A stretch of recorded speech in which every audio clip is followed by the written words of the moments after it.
រឿងនាងសេសវតីលទ្ធផលនៃការបូជាព្រះសារីរិកធាតុក្នុងសាសនាព្រះសម្ពុទ្ធកស្សបៈព្រះអង្គបរិនិព្វានទៅហើយពួកមហាជនទាំងឡាយបាននាំគ្នាយកមាសទៅកសាងចេតិយកម្ពស់1យោជន៍ដើម្បីបញ្ចុះព្រះសារីរិកធាតុកាលនោះមានឧបាសិកាម្នាក់បាននាំនាងទារិកាជាកូនរបស់ខ្លួនទៅមើលជាងតងដែលកំពុងរំលាយមាសធ្វើឥដ្ឋនាងទារិកា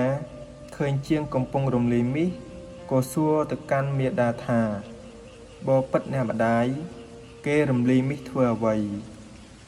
មាតាប្រាប់ថាគេធ្វើចេតិយបញ្ចុះព្រះសារីរិកធាតុនាងទារិកា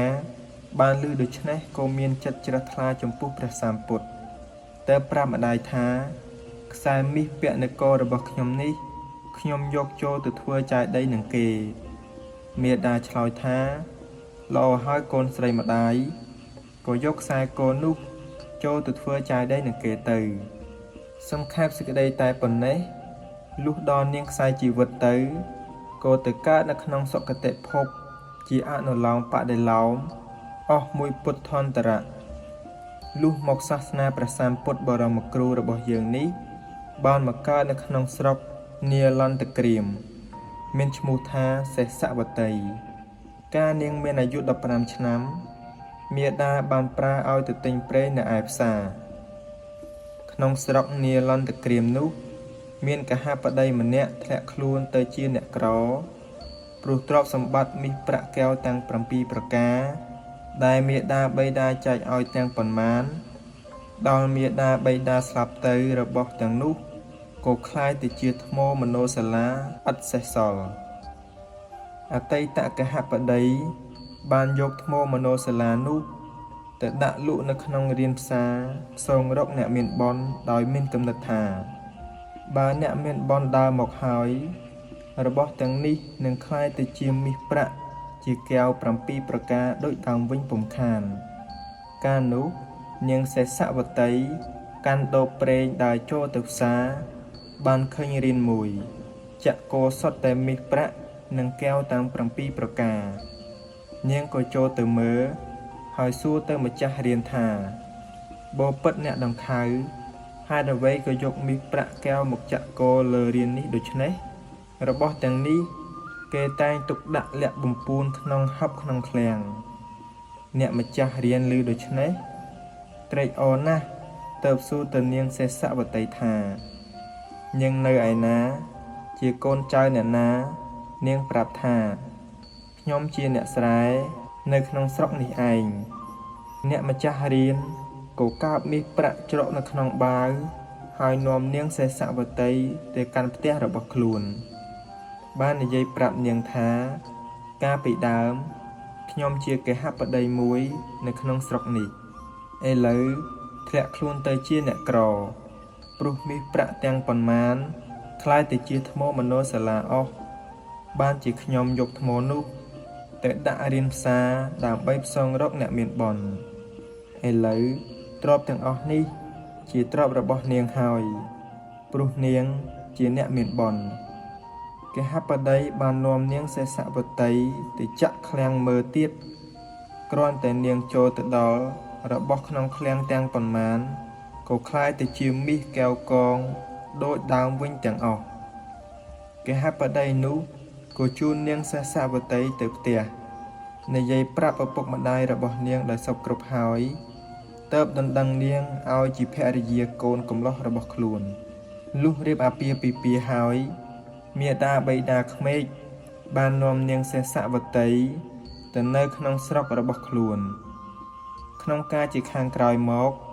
ព្រះសារីបុត្រថេរជាធម្មសេនាបតីបានរំពឹងមើលអាយុសង្ខាររបស់លោកឃើញថាអស់ហើយក៏ចូលទៅថ្វាយបង្គំលាព្រះសម្ពុទ្ធសូមទៅបរិនិព្វានឯស្រុកនាលន្តក្រៀមដើម្បីប្រោះមាតាបិតាដែលជាជនមច្ឆាទិដ្ឋិលុះទូមានមាតាបិតាហើយក៏បរិនិព្វានក្នុងបន្ទប់ដែលលោកប្រសូតនោះទៅកន្លងមកបាន7ថ្ងៃពួកពុទ្ធបរិស័ទទាំងឡាយ នាំគ្នាធ្វើជើងថ្គរកម្ពស់100ហត្ថដើម្បីបូជាសពរបស់លោក កាលនោះនាងសេសវតីមានគភ៌ចិត្តគ្រប់ខែហើយបានឮថាពុទ្ធបរិស័ទទាំងឡាយនាំគ្នាធ្វើបុណ្យរំលាយសពព្រះសារីបុត្រក៏សុំលាមាតាបិតាក្មេកយកមាសប្រាក់កែវផ្កាភ្ញីទៅបូជាព្រះសពព្រះសារីបុត្រមាតាបិតាខត់ថានាងទៅពុំកើតទេព្រោះគភ៌ចាស់គ្រប់ខែហើយនាងសេសវតីជាស្ត្រីមានសេចក្តីជ្រះថ្លាខ្លាំងទ្រាំមិនបានក៏លាមាតាបិតានាំបរិវារកាន់មាសប្រាក់កែវផ្កាភ្ញីដើរសំដៅទៅកន្លែងជិតតម្កល់សពព្រះសារីបុត្រក្នុងពេលនោះមានមនុស្សច្រើនណែនណាត់ចង្អៀតជាទីបំផុតប៉ុន្តែនាងសេសវតីជាស្ត្រីស្ដុកស្ដំដោយភោគសម្បត្តិពួកមហាជនបានឃើញហើយក៏បើកឱកាសឲ្យចូលទៅជិតព្រះសពនាងយកមាសប្រាក់កែវផ្កាភ្ញីទៅចាក់កក្បែរក្តារមឈូសហើយថយមកអង្គុយប្រណម្យអញ្ជលីនមស្ការក្នុងពេលនោះចំហាយរបស់មនុស្សដែលកកកុញនោះក៏បណ្ដាឲ្យនាងសេសវតីទៅជាខ្យល់ចាប់សន្លប់ទីនោះទៅឯដំរីរបស់ពួកឥស្សរជនទាំងឡាយដែលជិះនៅក្នុងទីនោះក៏ផ្អើលស្ទុះស្រែកជាខ្លាំងពួកមហាជនភ័យនឹងដំរីស្ទុះរត់ជ្រួលច្របល់ទៅជន់នាងសេសវតីនោះស្លាប់ទៅនាងបានទៅកើតនៅក្នុងឋានត្រៃត្រង់ទេវលោកស្ថិតនៅក្នុងវិមានមាសរំលេចដោយកែវ7ប្រការមានស្ត្រីទេពអប្សរ1000ចោមរោមជាបរិវារថ្ងៃមួយនាងសេសវតីទេពធីតាបានរំលឹកឃើញបុព្វកម្មរបស់នាងក៏ចុះមកទាំងវិមានមកថ្វាយបង្គំព្រះសម្ពុទ្ធនៅក្នុងវត្តចេតពុនកាលនោះព្រះវង្សកេសថេរលោកកំពុងអង្គុយគភ៌ព្រះមានព្រះភិក្ខបានឃើញនាងទេពធីតានោះក៏សួរបុព្វកម្មរបស់នាងបានប្រាប់ដោយសពគ្រប់ព្រះសម្ពុទ្ធទ្រង់ប្រារព្ធហេតុនោះហើយក៏សម្ដែងនៅធម្មទេសនា